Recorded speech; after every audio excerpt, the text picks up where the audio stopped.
Imagine a house, a normal house, with the usual appliances, dishwashers, refrigerators, vacuum cleaners, and of course, an electricity bill, which comes every month. Now, we're going to make this a Kentucky home because in Kentucky they get almost all their energy from coal. And since we all know that coal is a fossil fuel, here's an idea. Let's go back and meet the fossils who died to light up this house.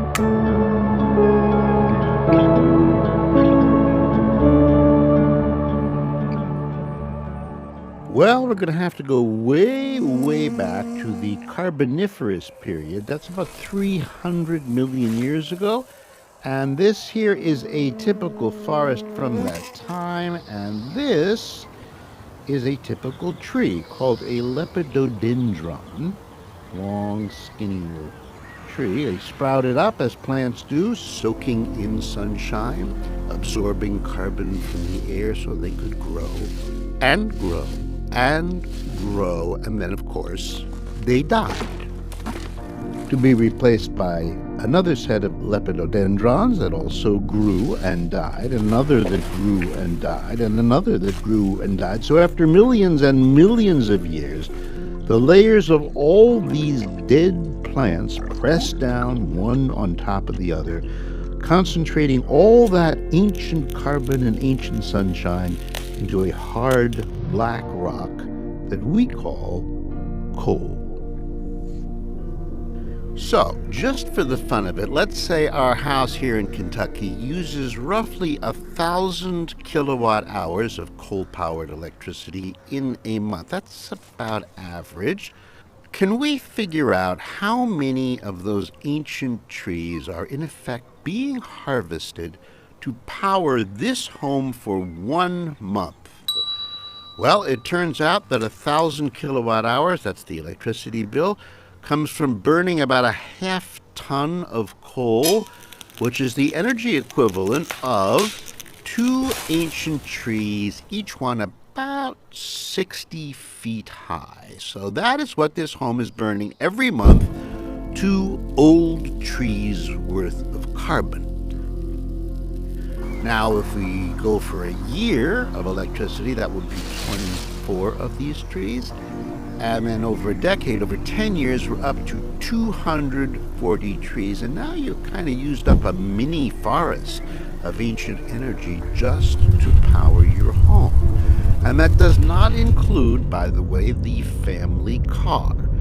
Now, cars, we all know, also use fossil fuels. Gasoline does come from oil, and oil comes from, once again, ancient plants, but not trees this time. No.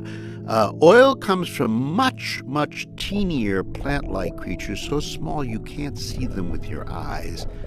But you do find them in the ocean, drifting about and rolling around, using sunshine to absorb carbon and grow and multiply. There are trillions, actually 1,000 trillion of these teeny plants in the sea. They're called phytoplankton.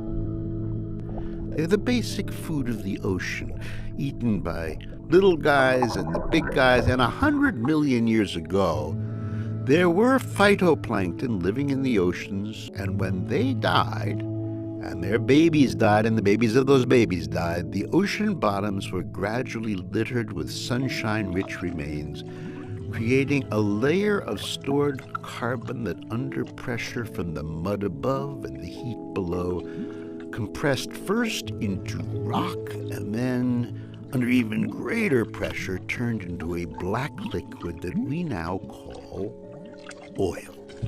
So, today, when you pump a gallon of gasoline into your car, you are mostly pumping the squeezed remains of countless ancient microplants into your car engine.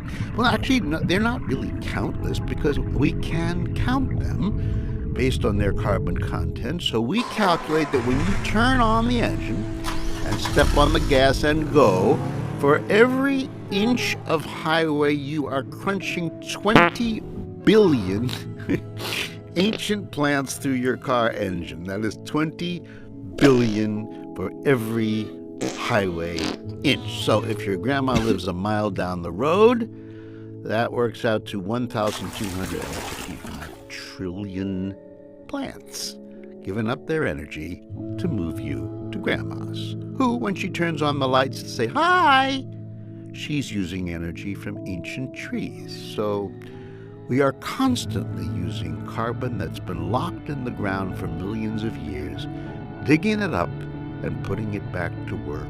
Well, for you and for me. We today are ravenous for old sunshine, so much so that if you add up all the coal and all the oil and all the natural gas that we humans use to power our lives in just one recent year, we'll choose the year 2018, and then think just for a second of all the ancient organisms that had to get squished down to make those fossil fuels. So that would be the old carboniferous trees and the carboniferous plants and the phytoplankton and ancient plant eaters, the little ones and the big ones in the sea, on the land. All those old organisms that got crunched into fossil fuels, if you drop all that old life into the container that we call Earth and burn them, it turns out that what we burn in 1 year weighs 100 times more than everything alive today. Everything.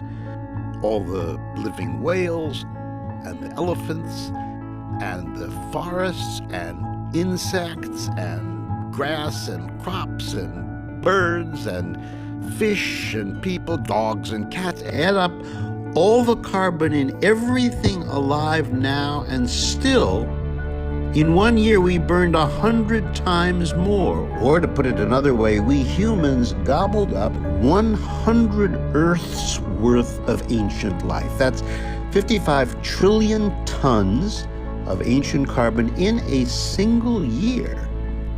That's a lot of fossil fuel, and we are using it up very, very fast.